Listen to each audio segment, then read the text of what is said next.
ഉള്ളൊരു ഫോണ്ട് ആക്കാം. Okay, next ഇതിൻ്റെ സൈസ് ഇത് കുറച്ച് സൈസ് കൂട്ടിയിട്ട് വെക്കാം. ഹാപ്പി വെഡ്ഡിങ് ഡേ അതിനേക്കാളും കുറച്ച് സൈസിൽ, ഇതിപ്പോൾ 50 എടുത്തിട്ടുള്ളത്, അതിനേക്കാളും കുറച്ച് സൈസിൽ പേരും വെക്കുക. അപ്പോൾ അത് ഏകദേശം 48 എടുത്തിട്ടുണ്ട്. ഇതുപോലെ സെറ്റാക്കാം. ഓക്കെ, നെക്സ്റ്റ് ഇനി ഇമേജ് നമുക്ക് ഫ്രണ്ടിലോട്ട് കൊണ്ടുവരണം. ഇതിപ്പോൾ താഴോട്ടായിട്ടാണ് ഉള്ളത്. അപ്പോൾ അതിന് വേണ്ടിയിട്ട് ഇത് ഫ്രണ്ടിലോട്ട് വരാൻ വേണ്ടിയിട്ട് ഇതിൻ്റെ കോപ്പി കൊടുക്കുക. അപ്പോൾ ആദ്യമുള്ള ഇമേജ് ഡിലീറ്റ് ചെയ്യാം. ഇനി ഇത് കറക്റ്റ് ഇങ്ങനെ മുകളിലോട്ടാക്കി വെച്ച് കൊടുക്കുക. നെക്സ്റ്റ് ഇതിൻ്റെ കോപ്പി കൊടുക്കുക, ഡിലീറ്റ് ചെയ്യുക.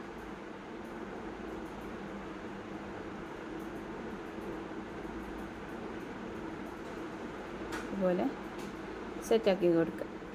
ഇതുപോലെ ഇതിൻ്റെ കോപ്പി കൊടുക്കുക. ആദ്യത്തെ ഇമേജ് ഡിലീറ്റ് ചെയ്യുക. നിങ്ങൾക്ക് ഇഷ്ടമുള്ള രൂപത്തിൽ ഇതുപോലെ സെറ്റാക്കി കൊടുക്കുക. ഓക്കെ, ദെൻ നമുക്ക് ഇതിൻ്റെ ഫ്ലവറിൻ്റെ ഒക്കെ കളർ ചേഞ്ച് ചെയ്യാൻ താഴെ കാണുന്ന കളറിൽ പോയിട്ട് യെല്ലോ ഉള്ളത് റെഡാക്കി കൊടുക്കുക. നിങ്ങളെ ഇഷ്ടത്തിനനുസരിച്ച് ചെയ്യാം. നെക്സ്റ്റ് ഇതിൻ്റെ ബാക്ക്ഗ്രൗണ്ട് വൈറ്റ് ആക്കാൻ വേണ്ടിയിട്ട് ബാക്ക്ഗ്രൗണ്ട് ക്ലിക്ക് ചെയ്തിട്ട് താഴെ കളർ ഓപ്ഷനിൽ പോയിട്ട് വൈറ്റ് ആക്കി കൊടുക്കും.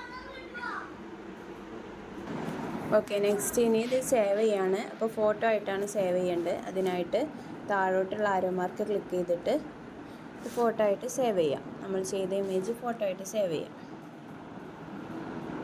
ദെൻ ഇനി ബാക്ക് അടിച്ച് പോവുക.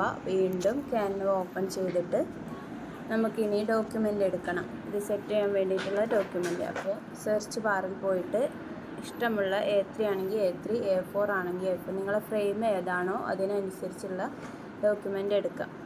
ഇവിടെ സെർച്ച് ചെയ്താൽ കിട്ടും. താഴെ ചിലവരത് വന്ന് നിൽക്കുന്നുണ്ടാവും, അതിലും പോയിട്ട് സെലക്ട് ചെയ്യാം. ഓക്കെ, ഞാനിവിടെ ഒരു A5 ഡോക്യുമെൻ്റ് എടുക്കുന്നുണ്ട്. അതായത് A5 ഫ്രെയിം ആവും ഇത് ചെയ്യുക. ഇത് ഡോക്യുമെൻ്റായി പ്രിൻ്റ് എടുത്ത് കൊടുത്താൽ നമ്മളെ A5-നുള്ള സൈസാണ് ഉണ്ടാവുക കേട്ടോ. ഓക്കെ,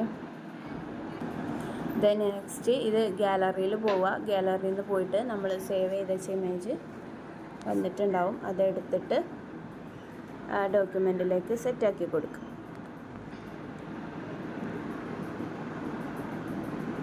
കറക്റ്റ് സെൻറ്ററിലാവുമ്പോൾ ഈ പർപ്പിളിലുള്ള ഒരു ലൈന് വരും. അപ്പോൾ കറക്റ്റ് സെൻറ്ററിലാക്കിയിട്ട് ഫിക്സ് ആക്കി കൊടുക്കുക കേട്ടോ.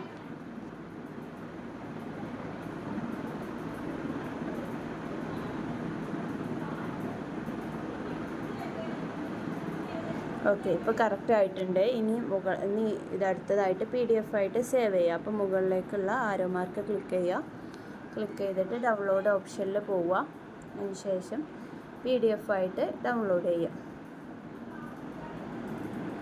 എന്നിട്ട് നേരിട്ട് ഏതെങ്കിലും വാട്സപ്പ് നമ്പറിലേക്ക് അയച്ചു കൊടുക്കുക. ഇങ്ങനെ നമ്മൾ പ്രിൻറ്റിങ്ങിന് കൊടുക്കുന്നത് കേട്ടോ. ലേസർ